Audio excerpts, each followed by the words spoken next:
تو ایک مرتبہ نبی کریم سرور دو عالم صلی اللہ علیہ وسلم نے حضرت ابی بن کعب سے فرمایا کہ مجھے اللہ تبارک و تعالی نے یہ حکم دیا ہے کہ میں تم سے سورۃ البینہ سنوں، یعنی تم سورہ بینہ کی تلاوت کرو اور میں اس کو سنوں، یہ حکم دیا۔ حضرت ابی بن کعب رضی اللہ تعالیٰ عنہ بڑے حیران بھی ہوئے اور بڑا عظیم اعزاز بھی محسوس فرمایا کہ یہ اعزاز اتنا بڑا، تو نام کو پوچھا کیا اللہ نے میرا نام لیا تھا؟ اللہ تبارک و تعالیٰ نے میرا نام لیا تھا، نام لے کر فرمایا تھا کہ ابی بن کعب سے سنو؟ تو سرکار دو عالم صلی اللہ علیہ وسلم نے فرمایا کہ ہاں، اللہ تبارک و تعالیٰ نے تمہارا نام لے کر یہ سورت تلاوت کرنے کے لیے فرمایا۔ تو جب ان کو پتا چلا کہ اللہ تبارک و تعالیٰ نے نام لے کر، میرا نام لے کر یہ حکم دیا ہے، تو سنتے ہی حضرت ابی بن کعب رو پڑے کہ میرا اتنا بڑا اکرام فرمایا اللہ تبارک و تعالیٰ نے کہ یہ سورت مجھے تلاوت کرنے کے لیے فرمایا۔ تو وہ یہی سورت تھی جس کے لیے اللہ تبارک و تعالیٰ کی طرف سے حکم ہوا تھا کہ ابی بن کعب اس کی تلاوت کریں رضی اللہ تعالیٰ عنہ۔ یہ سورت آپ نے دیکھا ہوگا کہ پارہ ام میں اب تک جتنی میں صورتیں بیان کرتا چلا آیا ہوں وہ مختصر صورتیں ہیں، 2-3 آیتوں پر مشتمل ہوتی ہیں، 4-5 آیتیں ہوں گی زیادہ سے زیادہ، لیکن یہ اس سیاق میں نسبتاً بڑی صورت ہے اور اس کا ایک بنیادی مقصد ہے۔ وہ مقصد یہ بیان کرنا ہے کہ اسلام کے بنیادی طور پر 3 عقیدے ہیں جن پر ایمان لانا ضروری ہے، اور ان 3 عقیدوں پر ہی پورے دین اسلام کی بنیاد ہے۔ ایک توحید کا عقیدہ، یعنی اس بات کا عقیدہ کہ اللہ جل جلالہ کے سوا اس کائنات میں کوئی معبود نہیں، لا الہ الا اللہ۔ اور دوسرا عقیدہ رسالت کا، یعنی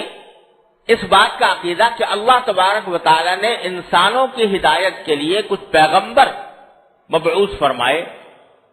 اور ان پیغمبروں کی ہدایت پر عمل کرنا انسانوں کے لیے ضروری ہے، آخرت کی نجات اس کے بغیر نہیں ہو سکتی۔ یہ دوسرا عقیدہ ہے۔ اور تیسرا عقیدہ آخرت کا ہے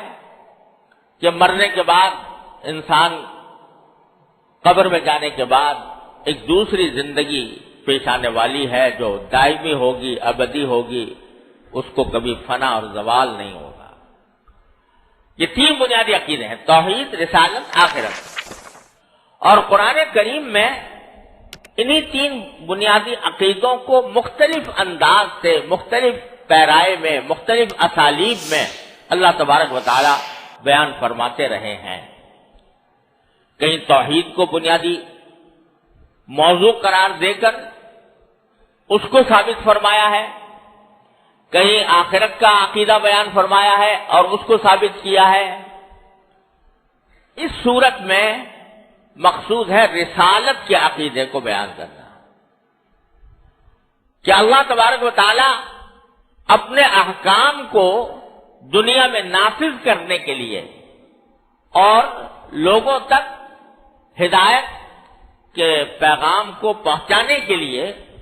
اللہ تبارک و تعالی پیغمبر بھیجتے رہے ہیں، جن کا سلسلہ حضرت آدم علیہ السلام سے شروع ہوا تھا اور جناب نبی کریم سرور دو عالم صلی اللہ علیہ وسلم پر اس کی تکمیل ہو گئی۔ یہ عقیدہ ہے جو بیان کرنا مقصود۔ یہ عقیدہ در حقیقت اگر غور سے دیکھا جائے تو اللہ تبارک و تعالی کے وجود اور اللہ تبارک و تعالی کی توحید پر ایمان لانے کا منطقی نتیجہ یہ ہونا چاہیے کہ آدمی پیغمبروں پر ایمان لائے۔ کیوں؟ اس لیے کہ اگر آپ نے یہ مان لیا کہ اس کائنات کو پیدا کرنے والا اللہ تبارک و تعالی ہے. اسی نے ساری کائنات پیدا کی ہے، اسی نے یہ چاند ستارے بنائے ہیں، اسی نے یہ زمین پیدا کی ہے، اسی نے اس میں جانوروں کو پیدا کیا ہے، اسی نے جمادات، نباتات اور انسانوں کو پیدا کیا ہے. تو خود بخود دل میں یہ سوال ایک انسان کے پیدا ہونا چاہیے جس کے اندر ذرا بھی عقل ہو، سمجھ ہو،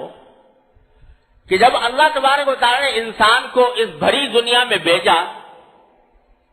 تو کیا ایسے ہی اندھیرے میں بھیج دیا جو چاہے کرتا پھرے؟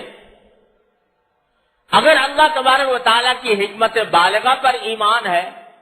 اس کی قدرت کاملہ پر ایمان ہے، اور اس بات پر ایمان ہے کہ اسی نے انسان کو دنیا کے اندر بھیجا ہے، اور یہ دنیا متنوع قسم کی ہے، اس میں اچھائیاں بھی ہیں، برائیاں بھی ہیں، اس میں ظلم بھی ہے، ظالم بھی ہے، مظلوم بھی ہے، ہر طرح کے انسان ہیں. تو کیا یہ ممکن ہے کہ ایک پروردگار انسان کو پیدا کر دے اور دنیا میں بھیج دے اور اندھیرے میں رکھے کہ اس کو کچھ پتا نہیں کہ مجھے کس طرح زندگی گزارنی ہے؟ اس کو نہیں یہ بتایا کہ کیا چیز اچھی ہے، نہ یہ بتایا کیا چیز بری ہے، نہ یہ بتایا کہ کیا کام کرنا ہے، نہ یہ بتایا کہ کیا کام نہیں کرنا. یہ اللہ تبارک و تعالیٰ کی حکمت سے، اس کی قدرت کاملہ سے، اس کی حکمت بالغہ سے ممکن ہی نہیں کہ اللہ تعالیٰ بھیج دے، اور اس طرح بھیج دے اندھیرے میں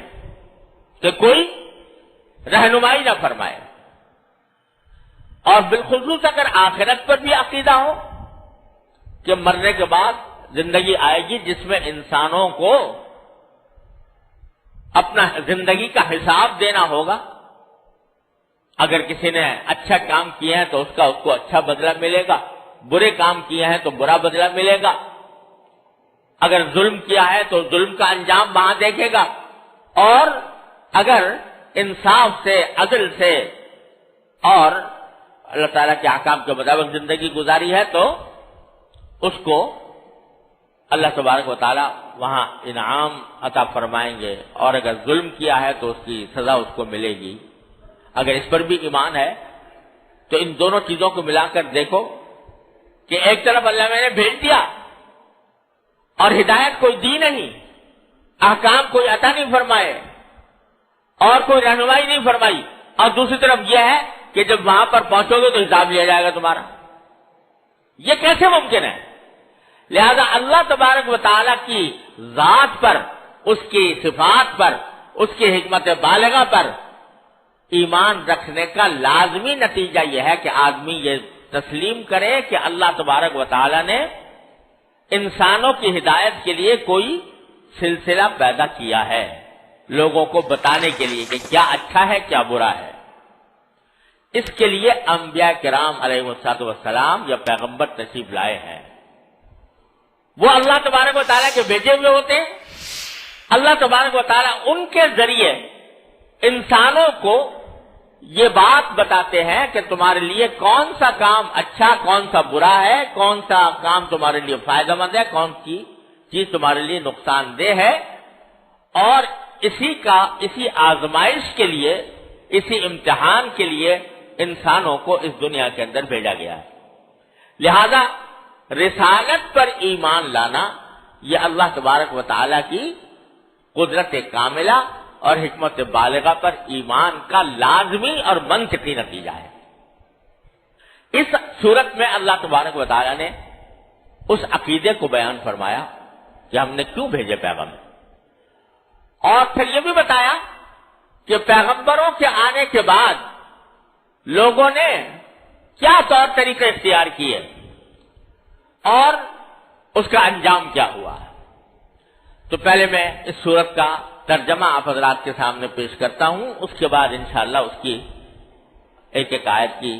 کچھ تفصیل عرض کروں گا. باری تعالیٰ فرماتے ہیں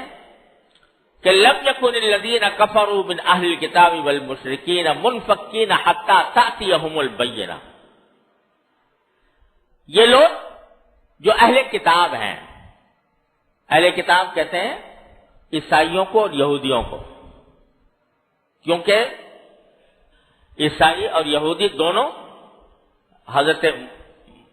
موسیٰ حضرت عیسیٰ علیہ السلام کی کتابوں پر ایمان رکھتے تھے، اگرچہ ان میں انہوں نے گڑبڑ کر دی اور تعریف کر دی، لیکن بنیادی طور پر اس بات کے قائل تھے کہ کوئی کتاب اللہ تعالیٰ کی طرف سے آئی تھی اور وہ اس کے احکام کے پابند تھے، اس لیے ان کو اہل کتاب کہا جاتا ہے۔ اللہ تعالیٰ فرما رہے ہیں اہل کتاب یعنی یہودی اور نصرانی، عیسائی اور مشرکین۔ مشرکین سے مراد ہے بت پرست، جو نہ کسی کتاب کے قائل، نہ کسی پیغمبر کے قائل، اور نہ اللہ تبارک و تعالیٰ کی توحید کے قائل، بلکہ ہزاروں انہوں نے بت بنا رکھے ہیں، ہزاروں اپنے دیوتا بنا رکھے ہیں، ان کی پوجا کرتے ہیں، ان کو مشرکین کہا، جو مکہ مکرمہ میں اکثریت ان لوگوں کی تھی۔ تو اللہ تعالیٰ فرما رہے ہیں کہ یہ اہل کتاب ہو یا مشرکین ہوں، یہ اپنی حرکتوں سے باز آنے والے نہیں تھے جب تک کہ ان کے سامنے ایک روشن دلیل نہ آ گئی ہوتی۔ یعنی انہوں نے اپنے آباء و اجداد سے، باپ دادوں کے وقت سے ایک خاص طریقے پہ چلتے آ رہے تھے، باپ دادوں نے جو طریقہ چھوڑا تھا اسی کو یہ برحق سمجھتے تھے۔ کوئی اگر آ کے ان سے کہے کہ بھائی یہ تم غلط کر رہے ہو تو ماننے والے نہیں تھے جب تک کہ روشن دلیل ان کے سامنے نہ آ جاتی۔ روشن دلیل کیا؟ رسول من اللہ یتلو صحفا مطہرۃ فیہا کتب قیمہ۔ روشن دلیل کیا؟ یعنی ایسا رسول ان کے پاس آتا کہ جو اللہ تبارک و تعالی کی طرف سے بھیجا ہوا تھا، رسول من اللہ، اللہ کی طرف سے بھیجا ہوا پیغمبر، یتلو صحفا مطہرہ، جو ان کے سامنے پاکیزہ صحیفے تلاوت کرے، فیہا کتب قیمہ، جن صحیفوں میں سیدھی سچی باتیں ہوں۔ تو جب تک اللہ تعالیٰ کسی رسول کو نہ بھیجتا، پیغمبر کو نہ بھیجتا، تو یہ اپنی پرانی روش پر گامزن رہتے اور اپنی گمراہی سے باز نہ آتے، اس لیے رسول کو بھیجا گیا۔ رسول من اللہ یتلو صحفا مطہرۃ فیہا کتب قیمہ۔ پھر آگے فرمایا وما تفرق الذین اوتوا الکتاب الا من بعد ما جاءتهم البینہ۔ آگے اللہ تبارک و تعالی ان کافروں کے طرز عمل پر افسوس کا اظہار فرما رہے ہیں کہ باوجود کہ ایسا رسول آ گیا ان کے پاس، یعنی نبی کریم سرورِ عالم صلی اللہ علیہ وسلم، جس کی ذات والا صفات، جس کا وجود باجود سراپا ہدایت ہی تھا اور سراپا روشن دلیل تھا، جس کے چہرے مہرے کی زیارت سے آدمی سمجھ سکتا تھا کہ یہ اللہ کا بھیجا ہوا ہے، لیکن اس کے باوجود یہ اہل کتاب، یہ انہوں نے الگ راستہ نہیں اختیار کیا، مگر باوجود اس کے کہ ان کے پاس یہ روشن دلیل آ چکی تھی۔ حالانکہ باری تعالیٰ فرماتے ہیں کہ اس رسول نے آ کر کوئی نہ تو نئی بات کہی، نہ کوئی ایسی بات کہی کہ جو لوگوں کے لیے قابل تسلیم نہ ہو یا جس پر عمل کرنا بڑا دشوار ہو، بلکہ وما امروا الا لیعبدوا اللہ مخلصین لہ الدین، ان کو حکم نہیں دیا گیا اس رسول کے ذریعے مگر اس بات کا کہ وہ اللہ کی عبادت کریں اور اپنی ساری اطاعت خالصتاً اللہ کے لیے کریں، کسی اور کے لیے نہیں۔ حنفاء، سیدھے سیدھے ہو کر، یعنی نبی کریم صلی اللہ علیہ وسلم نے جو تعلیم عطا فرمائی وہ یہ عطا فرمائی تھی کہ بھائی اللہ کی عبادت کرو اور اللہ کے سوا کسی اور کی عبادت نہ کرو، وَيُقِيمُ الصَّلَاةَ وَيُؤْتُوا الزَّكَاةَ، سیدھے سیدھے رہ کر اور نماز قائم کرو اور زکوٰۃ ادا کرو، وَذَلِكَ دِينُ الْقَيِّمَةِ، اور حقیقت میں یہی سیدھی سچی ملت کا دین یہی ہے جس کی دعوت نبی کریم صلی اللہ علیہ وسلم نے دی۔ لیکن اس کے باوجود ان لوگوں نے، ان میں سے بہت سو نے اس دعوت کو قبول نہیں کیا اور اپنی ضد پر اڑے رہے۔ الحمدللہ جن لوگوں کے اندر قبول کا مادہ تھا، جو حق کی تلاش میں تھے، انہوں نے تو سرکار دو عالم صلی اللہ علیہ وسلم کی بات سنتے ہی، آپ کا چہرہ انور دیکھتے ہی حق کو قبول کر لیا۔ لیکن ان لوگوں نے باوجود اس روشن دلیل کے آنے کے انہوں نے اس کو رد کر دیا، حالانکہ حضور کی دعوت بڑی سادی دعوت تھی کہ اللہ کی عبادت کرو، خالص اللہ کی کرو اور سیدھے سیدھے چلو اور نماز قائم کرو، زکوٰۃ ادا کرو۔ یہی وہ سیدھی ملت کا دین تھا جو شروع سے چلا آتا ہے۔ پھر باری تعالیٰ نے فرمایا ان الذین کفروا من اہل الکتاب والمشرکین فی نار جہنم خالدین فیہا۔ اس کے نتیجے میں لوگ دو گروہوں میں تقسیم ہو گئے، ایک کافر اور ایک مومن۔ تو فرمایا جن لوگوں نے کفر اختیار کیا، چاہے وہ اہل کتاب میں سے ہوں چاہے وہ مشرکین ہوں، فی نار جہنم، وہ جہنم کی آگ میں ہوں گے، خالدین فیہا، ہمیشہ ہمیشہ اس میں رہیں گے۔ اولئک شر البریہ، یہ لوگ بدترین مخلوق ہیں، مخلوق میں سب سے بدتر وہ لوگ ہیں۔ ان الذین آمنوا وعملوا الصالحات، لیکن دوسرا گروہ جو طالب تھا حق کا اور اس نے حق کو قبول کیا، ایمان لائے اور نیک عمل کیے، تو ان الذین آمنوا وعملوا الصالحات اولئک هم خیر البریہ، وہ ساری مخلوق میں سب سے بہتر لوگ ہیں۔ اور پھر فرمایا کہ جزاؤہم عند ربہم جنات عدن، ان کا صلہ ان کے پروردگار کے پاس ایسے باغات ہوں گے، جنتیں ہوں گی جو ہمیشہ رہنے والی ہیں، ختم ہونے والی نہیں ہے، سدا بہار جنتیں، خالدین فیہا ابدا، جن میں وہ ہمیشہ ہمیشہ رہیں گے۔ رضی اللہ عنہم ورضوا عنہ، اور اس طرح رہیں گے کہ اللہ ان سے راضی اور وہ اللہ سے راضی۔ اللہ تبارک و تعالیٰ ان کی مکمل رضا ان کو حاصل ہو گئی اور وہ اللہ سے راضی ہو گئے کہ اللہ تبارک و تعالیٰ نے جو انعام دیا اس پر وہ خوش ہے۔ ذالک لمن خشی ربہ، اور یہ انجام در حقیقت اس کا ہوتا ہے جو اپنے پروردگار کی عظمت اور اس کے جلال کا رعب اپنے دل میں رکھے، اس کو یہ نعمت حاصل ہوتی ہے جو ان مومنین کے لیے بیان فرمائی گئی ہے۔ یہ ترجمہ ہے مختصر اس سورت کا، لیکن جیسا میں نے عرض کیا کہ تفصیل انشاءاللہ اللہ نے زندگی عطا فرمائی تو ایک آیت کی آگے عرض کروں گا، لیکن اس وقت جو بنیادی پیغام اس سورت سے ہمیں مل رہا ہے، ہماری موجودہ زندگی کے اندر مل رہا ہے، وہ یہ ہے کہ روشن دلیل آ جانے کے بعد اگر کوئی شخص ہٹ دھرمی کا طریقہ اختیار کرتا ہے اور غفلت میں اپنے آپ کو ڈالتا ہے تو پھر اس کو ہدایت نصیب نہیں ہوتی، وہ طرح طرح کے گمراہیوں میں ہے اور طرح طرح کے مسائل میں مبتلا ہوتا ہے۔ آخرت میں تو اس کا انجام خراب ہے ہی، لیکن اس دنیا کے اندر بھی اس ہر دھرمی کا انجام بہت خراب ہوتا ہے۔ یہ ہے ایک مختصر پیغام جو اللہ تبارک و تعالی نے اس صورت میں ہمیں آپ کو دیا ہے۔ میں اس پیغام کے حوالے سے مختصراً یہ فریاد کرنا چاہتا ہوں کہ اللہ تبارک و تعالی نے اپنے فضل و کرم سے ہمیں اپنی رحمت کی، اپنے کرم کی اور اپنی قدرت کاملہ کی اتنی نشانیاں دکھائی ہیں کہ ان کا شمار ممکن نہیں۔ یہ ملک جس میں آج ہم بیٹھے ہیں، یہ اللہ تبارک و تعالیٰ کی خاص رحمت اور کرم اور توفیق کا نتیجہ ہے۔ اس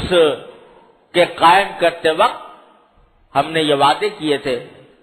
کہ پاکستان کا مطلب کیا؟ لا الہ الا اللہ، یعنی اللہ تبارک و تعالیٰ سے مانگتے تھے کہ ہم ہندوؤں اور انگریزوں کی دوہری چکی میں پس رہے ہیں، اے اللہ ہمیں اپنے الگ سے ایک ملک عطا فرما دیجیے۔ اللہ تبارک و تعالیٰ نے ہزار مخالفتوں کے باوجود 1000